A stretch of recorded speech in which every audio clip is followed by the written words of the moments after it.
ನಮಸ್ಕಾರ. ಜಯಧ್ವನಿ ಕಾರ್ಯಕ್ರಮಕ್ಕೆ ಸ್ವಾಗತ.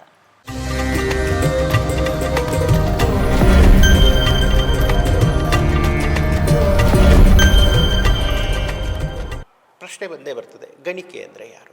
ಗಣಿಕೆ ಅಂದರೆ ಬಹಳ ಕಾಲದಿಂದಲೂ ಇದನ್ನೇ ವೃತ್ತಿಯಾಗಿ ವೇಷ ಆಗಿ ವೃತ್ತಿಯನ್ನಾಗಿ ಮಾಡ್ಕೊಂಡಿರ್ತಾರಲ್ಲ ಅವ್ರನ್ನ ಗಣಿಕೆ ಅಂತಾರೆ. ಅಂದರೆ ಪರಂಪರೆಯಲ್ಲಿ ವೃತ್ತಿಯನ್ನು ಪಾಲಿಸ್ಕೊಂಡು ಬಂದವರು. ಅವ್ರಿಗೇನಾಗುತ್ತೆ, ಕಾಮಕಲೆಗಳ ಬಗ್ಗೆ ಗೊತ್ತಿರುತ್ತೆ. ವಯಸ್ಸಿಗೆ ಬಂದ ಹುಡುಗ ಅನುಭವ ಇಲ್ಲದೆ ಇದ್ದಾಗ ಅಲ್ಲಿ ಹೋಗಿ ಕಾಮಕಲೆಗಳಿಂದ ಕಲ್ತ್ಕೊಂಡು ಬರ್ಬೋದು. ಹೆಣ್ಮಕ್ಳಿಗೂ ವಿಧಿಸ್ತಾರೆ ವಾತ್ಸಾಯನರು, 6 ಜನಗಳ ಬಳಿ ಅನುಭವ ತೆಗೆದುಕೊಳ್ಬೇಕು. ಕೆಟ್ಟದಾಗಿ ಯೋಚನೆ ಮಾಡಬಾರ್ದು.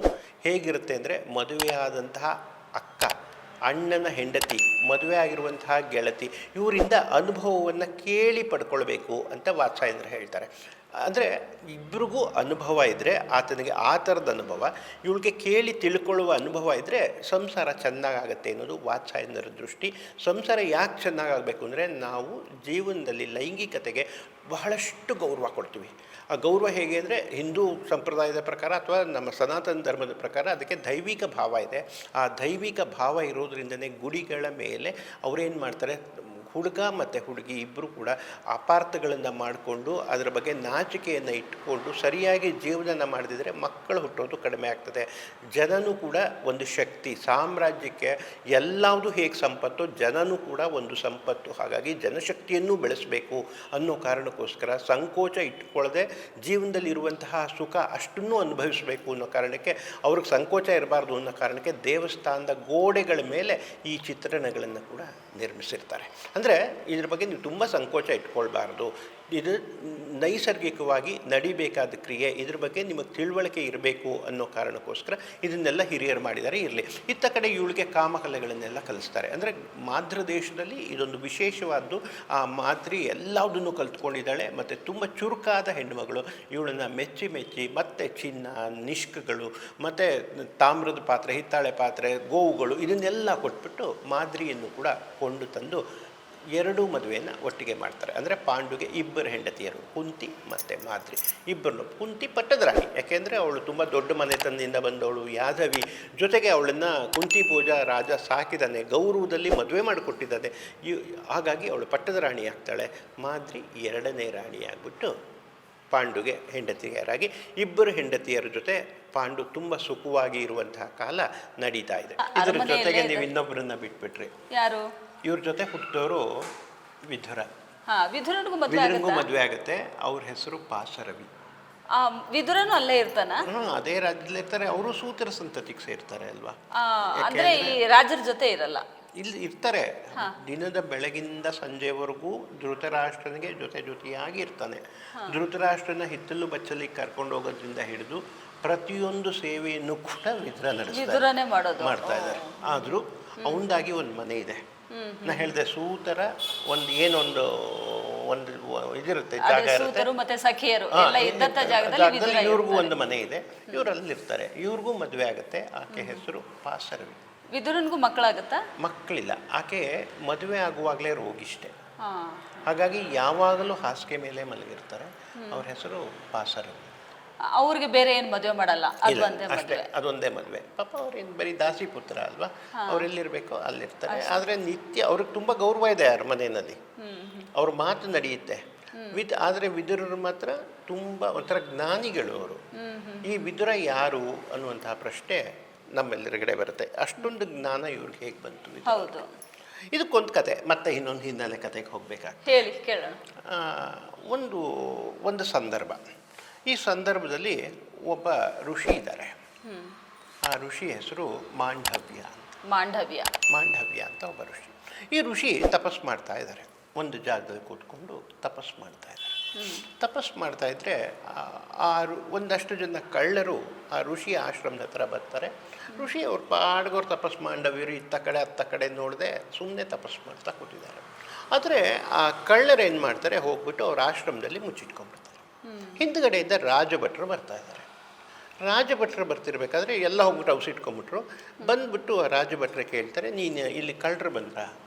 ಇವರು ಪಾಪ ಮಾಂಡವ್ಯರು ಅದಕ್ಕೂ ಮಾತಾಡಲ್ಲ, ತಪಸ್ ಮಾಡ್ತಿದ್ದಾರೆ. ಆದರೆ ಇವರೇನು ಮಾಡ್ತಾರೆ, ಯಾರು ಈ ಜನ ಇದ್ದಾರಲ್ಲ, ಈ ಜನ ಏನು ಮಾಡ್ತಾರೆ, ರಾಜಭಟ್ರು ಬಂದವರು ಒಳಗಡೆ ಹೋಗ್ತಾರೆ. ಋಷಿ ಆಶ್ರಮದೊಳಗಡೆ ಇವರೆಲ್ಲ ಮುಚ್ಚಿಟ್ಕೊಂಡಿರ್ತಾರೆ. ಕಳ್ಳರು ಸಿಕ್ಕಾಕೊಂಡು ಸಿಕ್ಕಾಕೊಂಡ್ಮೇಲೆ ಅವ್ರೇನು ತಪ್ಪಾಗಿ ಯೋಚನೆ ಮಾಡ್ತಾರೆ ಅಂದರೆ ಇಲ್ಲಿ ಕೂತಿದ್ದಾನಲ್ಲ ಇವನು ದರೋಡೆಕೋರ, ದರೋಡೆಕೋರ ನಾಯಕ, ಈ ಥರ ವೇಷ ಹಾಕ್ಕೊಂಡು ನಮಗೆ ಅಮರಿಸ್ತಾ ಇದ್ದಾನೆ, ಒಳಗಡೆ ಇವರನ್ನೆಲ್ಲ ಬಚ್ಚಿಟ್ಟಿದ್ದಾನೆ ತಪ್ಪು ತಿಳ್ಕೊಂಡು ಅವ್ರನ್ನೆಲ್ಲ ಎತ್ಕೊಂಡು ಬರುವಾಗ ಈ ಋಷಿನೂ ಸೇರಿಸಿ ಎತ್ಕೊಂಡು ಬಂದ್ಬಿಡ್ತಾರೆ. ರಾಜನ ಮುಂದೆ ಬಂದ್ಬಿಟ್ಟು ಹೇಳ್ತಾರೆ ಹೀಗೆ ಅಂತ. ರಾಜ ಯಾರು ನೀನು ಋಷಿನ, ಯಾಕೆ ಅಲಂಕಾರದಲ್ಲಿ ಇದೆಯಾ, ಏನು ಕೇಳಿದೆ. ಯಾವ ರಾಜ ಅದು? ರಾಜನ ಹೆಸರು ನನಗೆ ತಿಳುವಳಿಕೆಲಿಲ್ಲ. ಅವನೇನು ಮಾಡ್ತಾನೆ, ಎಲ್ಲರನ್ನು ಕೂಡ ಶೂಲಕ್ಕೆ ಏರಿಸ್ತಾರೆ. ಶೂಲ ಹೇಗಿರುತ್ತೆ ಅಂದರೆ ಅಡಿ ನೆಲದಲ್ಲಿ ಶೂಲಗಳನ್ನು ನೆಟ್ಟುಬಿಡೋದು, ಅದ್ರ ಮೇಲೆ ಕಳ್ಳರನ್ನ ಹಾಕೋದು. ಅಂದರೆ ಹೀಗೆ ಶೂಲ ನೆಟ್ತಾರೆ ನೆಲಕ್ಕೆ, ಅದ್ರ ಮೇಲ್ಗಡೆ ಶೂಲಕ್ಕೆ ಇವರನ್ನ ಕಳ್ಳರನ್ನ ಹಾಕ್ಬಿಡ್ತಾರೆ. ಇದು ಶಿಕ್ಷೆ. ಇವರು ರಕ್ತ ಸೋರಿ ಸತ್ತೋಗ್ತಾರೆ.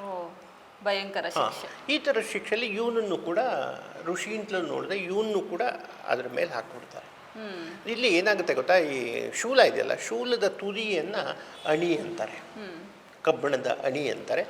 ಅದಕ್ಕೆ ಚುಚ್ಕೊಂಡು ಇವ್ರಿಗೂ ಚುಚ್ಚಿಬಿಟ್ಟು ಮೇಲ್ಗಡೆ ಬಂದುಬಿಡುತ್ತದು ಅಣಿ. ಬಂದಮೇಲೆ ಏನಾಗುತ್ತೆ, ಈತ ಎಲ್ಲ ಅವನ ಜೊತೆ ಶೂಲಕ್ಕೆ ಹಾಕ್ತವ್ರೆಲ್ಲ ಸತ್ತೋಗ್ತಾರೆ. ಆದರೆ ಮಾಂಡವ್ಯರು ಮಾತ್ರ ಅಲ್ಲೇ ನೇತಾಡ್ತಾನೆ ಇದ್ದಾರೆ, ಸಾಯೋದೇ ಇಲ್ಲ ಅವರು, ಸಾಯೋದೇ ಇಲ್ಲ ಅವರು, ಅಣಿ ಮೇಲೆ ಇದ್ದಾರೆ. ಆಮೇಲೆ ಎಷ್ಟು ದಿವಸ ಆದರೂ ಸಾಯದೇ ಇದ್ದಾಗ ಇವರು ಗಾಬರಿ ಆಗುತ್ತೆ. ಬಂದು ಏನು ವಿಷಯ ಅಂತ ನೋಡಿದ್ರೆ ಅವ್ನು ಋಷಿ ಅಂತ ಗೊತ್ತಾಗುತ್ತೆ ರಾಜನಿಗೆ. ಅವರೇನು ಮಾಡ್ತಾರೆ, ಬಂದು ಅವ್ರನ್ನ ಶೂಲಿನ ಕೆಳಗಡೆ ಇಳಿಸ್ತಾರೆ. ಇಳಿಸಿದ್ರೆ ದೇಹದಿಂದ ಶೂಲನ ಈಚೆಗೆ ತೆಗ್ಯೋಕ್ಕೆ ಆಗಲ್ಲ, ಅಲ್ಲಿಗೆ ಹೊಂದ್ಕೊಂಡ್ಬಿಟ್ಟಿರುತ್ತೆ. ತೀರಾ ತೆಗ್ಯೋಕ್ಕಾಗದೇ ಇದ್ದಾಗ ಆ ಶೂಲನೇನು ಮಾಡ್ತಾರೆ, ಕಟ್ ಮಾಡ್ತಾರೆ ಎರಡೂ ಕಡೆ, ಮುಂದೆ ಮತ್ತು ಹಿಂದ್ಗಡೆ. ಅಣಿ ಒಳಗಡೆನೆ ಉಳ್ಕೊಳ್ಳುತ್ತೆ. ಅದಕ್ಕೋಸ್ಕರ ಅವರನ್ನು ಅದ್ರ ಮುಂದೆ ಅಣಿ ಮಾಂಡವ್ಯರು ಅಂತ ಕರೀತಾರೆ. ಈ ಮಾಂಡವ್ಯರನ್ನ ಏನಾಗುತ್ತೆ, ಅವರು ಆ ನೋವಿದ್ದೇ ಇದೆ, ಯಾತನೆ ಇದ್ದೇ ಇದೆ. ಆ ಯಾತನೆನ ಇಟ್ಕೊಂಡೇ ಅವ್ರು ತುಂಬ ಸಾಧನೆ ಮಾಡ್ತಾರೆ. ಒಂದು ಸರ್ತಿ ಅವ್ರಿಗೊಂದು ಅನುಮಾನ ಬರುತ್ತೆ, ನಾನು ಯಾಕೆ ಇಷ್ಟೊಂದು ಯಾತನೆನ ಅನುಭವಿಸ್ತಾ ಇದ್ದೀನಿ, ನಾನು ಏನು ತಪ್ಪು ಮಾಡಿದೆ, ನಂಗೆ ಯಾಕೆ ಈ ಶಿಕ್ಷೆ, ಯಮಧರ್ಮನ್ನೇ ಕೇಳಬೇಕು ಅಂತ ಹೇಳ್ಬಿಟ್ಟು ಯಮನನ್ನೇ ಕೇಳಲಿಕ್ಕೆ ಹೋಗ್ತಾರೆ. ಯಮನನ್ನು ಕೇಳ್ತಾರೆ, ನನಗೆ ನೀನು ಯಾಕೆ ಈ ಶಿಕ್ಷೆ ಕೊಟ್ಟೆ, ನಾನೇನೂ ತಪ್ಪು ಮಾಡಿಲ್ಲ ಜೀವನದಲ್ಲಿ, ಆದರೆ ನನಗೆ ಯಾಕೆ ಈ ಶಿಕ್ಷೆ ಕೊಟ್ಟೆ, ನನ್ನ ದೇಹದಲ್ಲಿ ಅಣಿ ಉಳ್ಕೊಂಡು ಅದರ ನೋವನ್ನು ಸ್ವತಃ ಅನುಭವಿಸೋ ಥರ ನನಗೆ ಯಾಕೆ ಕೊಟ್ಟಿದ್ದೀಯಾ ಅಂತ ಕೇಳ್ತಾರೆ. ಆವಾಗ ಯಮರು ಅವರ ಲೆಕ್ಕಪತ್ರಗಳನ್ನು ತೆಗೆದು ಹುಡುಕಿ ಹೇಳ್ತಾರೆ. ಏನಂದರೆ, ಈ ಹುಡುಗ 12 ವರ್ಷಕ್ಕಿಂತ ಚಿಕ್ಕವನಿದ್ದಾಗ ಒಂದು ಚಿಟ್ಟೆಗೆ ಒಂದು ಹುಲ್ಲು ಕಡ್ಡಿ, ದರ್ಬೆ ಕಡ್ಡಿ ಬರುತ್ತಲ್ಲ, ಅದರಿಂದ ಚುಚ್ಚಿ ನೋವು ಮಾಡಿದ್ನಂತೆ ಚಿಟ್ಟೆಗೆ. ಆಗ ಮಾಡಿದ್ರಿಂದ ಆ ಪಾಪದ ಫಲವಾಗಿ ನಿನಗೆ ಅಣಿನ ಹಾಕಿದ್ದೀವಿ, ಈ ನೋವನ್ನ ಅನುಭವಿಸ್ತಾ ಇದೆಯಾ ಅಂತ ಹೇಳ್ತಾರೆ. ಅವಾಗ ಈತನಿಗೆ ಸಿಟ್ಟು ಬರುತ್ತೆ. ಅವ್ರು ಹೇಳ್ತಾರೆ, ನೋಡು, 12 ವರ್ಷದ ಒಳಗಡೆ ಹುಡುಗರಿಗೆ ಬುದ್ಧಿ ತಿಳುವಳಿಕೆ ಇರೋದಿಲ್ಲ. ಆ ಕಾಲದಲ್ಲಿ ಮಾಡಿದ ತಪ್ಪುಗಳನ್ನೆಲ್ಲ ನೀನು ಲೆಕ್ಕ ಹಾಕೊಂಡು ಶಿಕ್ಷೆ ಕೊಡ್ತಾ ಇದೆಯಾ ಅಂದರೆ ನಿನ್ನ ಶಿಕ್ಷೆ ಸರಿ ಇಲ್ಲ. ಇನ್ನು ಮೇಲೆ 12 ವರ್ಷದ ಒಳಗಡೆ ಮಾಡೋ ಮಕ್ಕಳ ತಪ್ಪಿದೆಯಲ್ಲ, ಅದನ್ನು ನೀನು ಲೆಕ್ಕ ಹಾಕೂಡ್ದು ನಿಯಮ ಮಾಡ್ತಾರೆ. ಜೊತೆಗೆ ಇಲ್ಲಿವರೆಗೂ ನೀನು ಮಾಡಿರೋ ತಪ್ಪಿಗೆ ಪ್ರತಿಯಾಗಿ ನೀನು ಭೂಲೋಕದಲ್ಲಿ ಮನುಷ್ಯನ ಹುಟ್ಟಬೇಕು.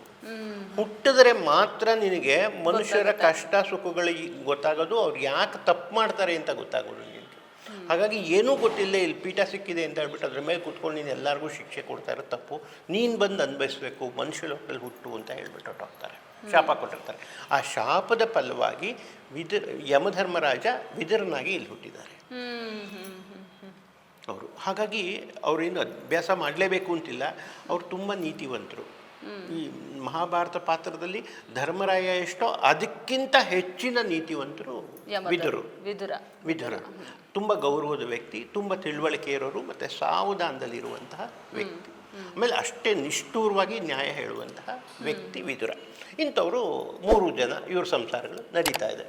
ಈ ಸಂಸಾರಗಳು ನಡೀತಿರ್ಬೇಕಾದ್ರೆ ಈ ಮಧ್ಯೆ ಇವರಿದಾರಲ್ಲ ಪಾಂಡುರಾಜ, ಅವಾಗವಾಗ ಬೇಟೆಗೆ ಹೋಗೋ ಅಭ್ಯಾಸ ಇಟ್ಕೊಂಡು, ರಾಜರೇ ಹಾಗೆ ಬೇಟೆಗೆ ಹೋಗ್ತಾರೆ. ಹೀಗೆ ಬೇಟೆಗೆ ಹೋದಾಗ ಅಲ್ಲೊಂದು ವಿಷಯ ಆಗುತ್ತೆ.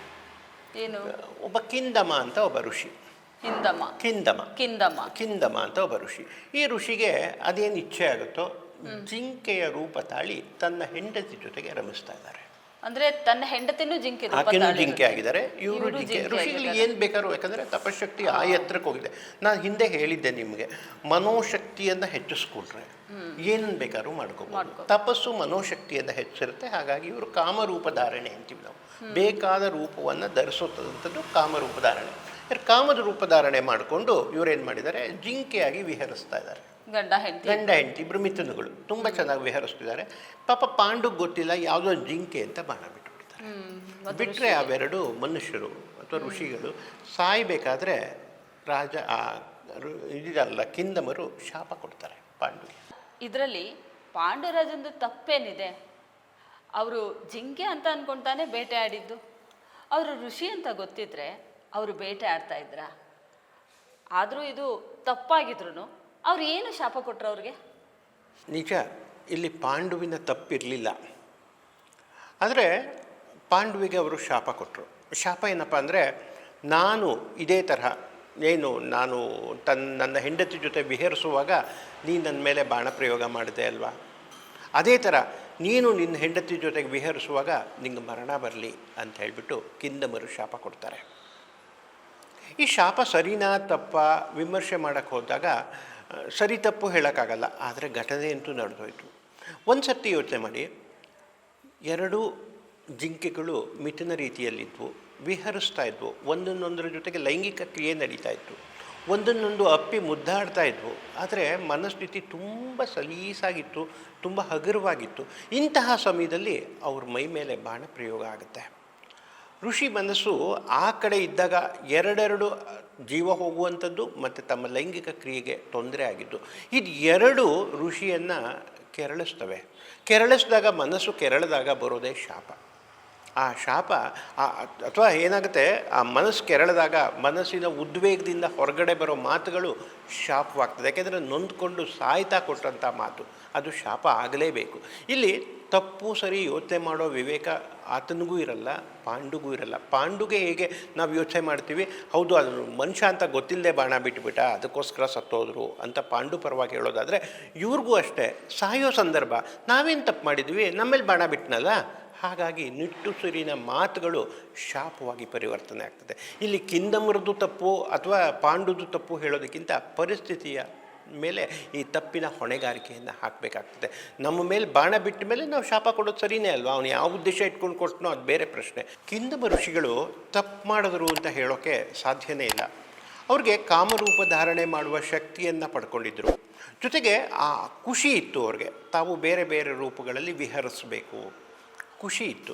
ಸಾಮಾನ್ಯವಾಗಿ ಲೈಂಗಿಕ ಕ್ರಿಯೆಗಳನ್ನು ನಡೆಸುವಾಗ ಬೇರೆ ಬೇರೆ ಆಸನಗಳು, ಬೇರೆ ಬೇರೆ ರೂಪಗಳಲ್ಲಿ ಅದು ಹೇಗಿರುತ್ತೆ ಸವಿಬೇಕು ಅಂತ ಅಂದ್ಕೊಳ್ಳೋದು ಪದ್ಧತಿ ಅಥವಾ ಮನೋ ಇಚ್ಛೆ.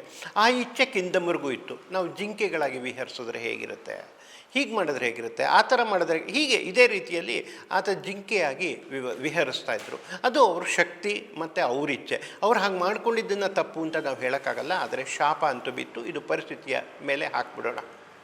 ಇದಾದ ಮೇಲೆ ಆ ಇಬ್ಬರು ಋಷಿಗಳು ಸತ್ತೋದ್ರು. ಋಷಿ ಮತ್ತು ಋಷಿ ಪತ್ನಿಯರಿಬ್ಬರು ತೀರ್ಕೊಳ್ತಾರೆ. ಈ ಶಾಪದ ಹೊರೆಯನ್ನು ಹೊತ್ತುಕೊಂಡು ಬಹಳ ಬೇಜಾರಲ್ಲಿ, ಇನ್ನೂ ಮದುವೆಯಾದ ಹೊಸತು ಪಾಂಡು ಮಹಾರಾಜನಿಗೆ, ಮಕ್ಕಳು ಕೂಡ ಆಗಿಲ್ಲ. ಆದರೆ ಹೆಂಡತಿಯರನ್ನ ಸೇರಿದ ದಿವಸ ನೀನು ತೀರ್ಕೊಳ್ತೀಯಾ ಅಥವಾ ಸತ್ತೋಗ್ತೀಯಾ ಅನ್ನೋ ಮಾತನ್ನು ಕೇಳಿದಾಗ ಈ ಶಾಪ ಫಲಿಸ್ಬಿಟ್ರೆ ನನ್ನ ಗತಿ ಏನು? ಋಷಿವಾಣಿ ಫಲಿಸದೇ ಇರೋಕ್ಕೆ ಸಾಧ್ಯನೇ ಇಲ್ಲ. ಯಾಕೆಂದರೆ ಅದು ಸಾಯುವಾಗ ತುಂಬ ತುಂಬ ನೊಂದುಕೊಂಡು ಋಷಿ ಈ ಮಾತನ್ನು ಕೊಟ್ಟಿದ್ದಾನೆ. ಹಾಗಾಗಿ ನನಗಿದು ಸತ್ಯ ಅಂಥೇಳಿ ಬಹಳ ಬೇಜಾರಲ್ಲಿ ಮನೆಗೆ ಬರ್ತಾರೆ.